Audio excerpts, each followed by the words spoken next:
नमस्कार।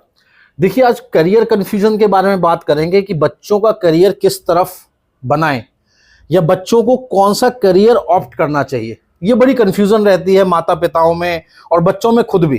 देखिए, अब उनकी मेहनत पर डिपेंड करता है या उनका पैशन क्या है, इसको तो हम मना ही नहीं करेंगे कि जो उनका पैशन है उसमें जाए। लेकिन क्या कुंडली कुछ बताती है इस बारे में? अगर आप कुंडली पर विश्वास करते हैं तो आप देखिए, यह आपको इंडिकेशन देती है। और अक्सर लोग 10वें भाव से जोड़ के कैरियर को देखते हैं, तो कैरियर को 10वें भाव से जोड़कर नहीं देखना है सिर्फ, इसके अलावा भी ऐसे भाव हैं, किसी भी भाव से लेकर कनेक्ट होकर कैरियर बन सकता है। लेकिन जनरली हमारी आदत 10वें भाव को देखने की और इसी से हम सारी गणना करने लगते हैं, जो कि गलत है ना। लेकिन यह आपका प्राइमरी भाव है, इस बात को हमें नहीं भूलना है। यह आपके स्टाइल को दिखाता है कर्म करने के, ठीक है। लेकिन इसके साथ हमें और क्या देखना है? देखिए, 10वें के साथ हमें सेकंड हाउस को भी देखना है कि सेकंड हाउस में कौन सी राशि है, कितने ग्रह हैं, और इसके अलावा क्या देखना है? इसके अलावा हमें देखना है 6th हाउस एज वेल, क्योंकि यह अर्थ त्रिकोण है और अर्थ त्रिकोण अगर आपका मजबूत है तो करियर मजबूत होगा। पर इसमें ऑप्ट कौन सा करें, अभी भी इसमें कंफ्यूजन बनी रहती है, क्योंकि यहां पर अगर हम देखें 10वें भाव तो शनि से संबंधित कार्य हमें यहां पर लाभ देंगे, जैसे इंजीनियरिंग, सिविल इंजीनियरिंग, मैन्युफैक्चरिंग या लोहे से संबंधित कोई कार्य। लेकिन हम इसको कैसे कहेंगे कि हाँ हमें यही करना है? सबसे पहले हमें यह देखना है, क्या 10वें घर में हमारे 2 या 3 से ज्यादा ग्रह हैं?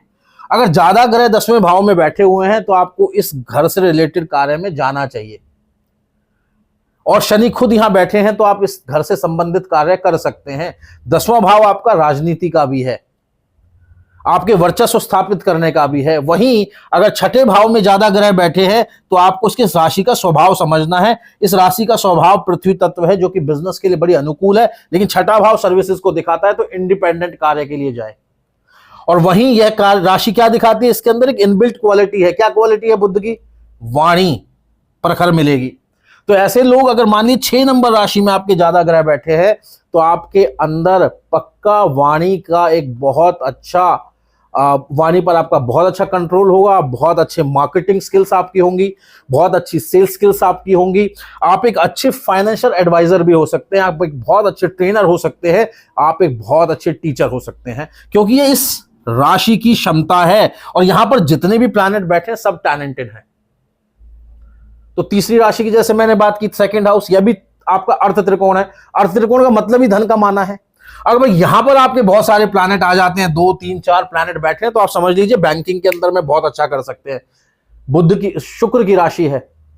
ज्वेलरी के अंदर बहुत अच्छा कर सकते हैं, डिजाइनिंग के अंदर बहुत अच्छा कर सकते हैं। हालांकि पंचम भाव आपके कहीं ना कहीं डिजाइनिंग से संबंधित कार्य या क्रिएटिव कार्य को दिखाता है, लेकिन यह इस राशि का मूल स्वभाव है, क्योंकि शुक्र का मूल स्वभाव है, तो इस राशि का भी मूल स्वभाव है क्रिएटिव होना, वह नहीं जाएगा। दूसरा भाव किसका है? फूड। तो फूड बिजनेस में आप अच्छा काम कर सकते हैं, फूड में आप अच्छा काम कर सकते हैं, आप शेफ बन सकते हैं बहुत अच्छे। वहीं आप यहां पर अगर दूसरा भाव देखें तो यहां पर आप बहुत अच्छे डिजाइनर बन सकते हैं, चाहे वो फैशन डिजाइनर हो। यहां पर आप बैंकिंग के कार्य में बहुत अच्छे से कामयाब हो सकते हैं। पर आपको कॉम्बिनेशंस देखने हैं कि ग्रह आपके बना क्या रहे हैं।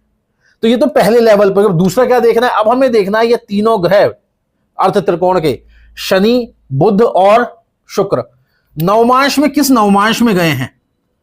अब आपको बहुत आसानी से प्रिडिक्ट हो जाता है, अगर सब सेम नवमांश में चले जाए, लेट सपोज वहां ये बुध के नवमांश में चले गए 6 नंबर राशि या 3 नंबर राशि में, तो पक्का फिर तो यहां तक हम डेड श्योर हो जाते हैं कि अब यह जातक कहीं ना कहीं बुध के कार्यों में, संबंधित कार्यों में अपना करियर बनाने वाला है। या तो हम उनका देखते हैं कि किस तरफ को रुझान है, क्योंकि देश, काल और परिस्थिति डिपेंड करती हैं कि क्या है। जो आपको यहां दिल्ली में रहकर जो अपॉर्चुनिटीज मिलेंगी, हो सकता है वह आपको किसी रिमोट एरिया में जाकर ना मिले। तो इसलिए यहां पर हम बोलेंगे, देखिए बुध के क्या है? Sales, marketing, business analysis, accountancy. तो यह बुध के कार्य हैं। और अगर तीनों में अलग अलग हो जाएं तो किसकी दशा आ रही है हम उस पर जाके चूज कर लेंगे। मान लीजिए तीनों ही ग्रह अलग अलग नवमांश में बैठ जाते हैं, अब किस ग्रह की दशा उस समय में लगने वाली, जब आप जॉब करेंगे तो उस तरफ को जाएंगे तो आपको ज्यादा कामयाबी मिलेगी। अब यहां पर भी अगर कंफ्यूजन क्रिएट हो जाती है तो थर्ड हम जो बोलते हैं, हम कहते हैं D10। आप देखिए 10वां भाव या छठा भाव या दूसरे भाव का मालिक का दसम भाव D10 के अंदर में क्या दसम भाव से, सिक्स्थ हाउस से, सेकंड हाउस से क्या कोई कॉम्बिनेशन स्थापित हो रहा है? जिस भी ग्रह का वहां संबंध स्थापित होगा उसमें भी आपको सफलता मिलने के चांसेस कई गुना बढ़ जाते हैं। तो इस तरह आप अपनी कुंडली को देखकर किस तरफ आप जाना है रुझान कर सकते हैं। और यह ऐसा हम अलग अलग तरीके से इसलिए बताते हैं क्योंकि ज्योतिष के अंदर में कोई एक फॉर्मूला हमेशा काम नहीं करता। तो उसके लिए संभावनाओं को देखने के लिए आपको अलग अलग तरह से कुंडली का इवैल्यूएशन करना होता है। वह बहुत ही इंपॉर्टेंट है और यह आता तभी है जब आप इसको बहुत अच्छे से पढ़ेंगे, बहुत अच्छे से समझेंगे। तो आज के लिए इतना ही। अगर अच्छा लगा हो वीडियो तो आगे भी शेयर कीजिएगा और चैनल को सब्सक्राइब करना ना भूलें। इसी तरह के आपको वीडियोस आते रहेंगे। नमस्कार।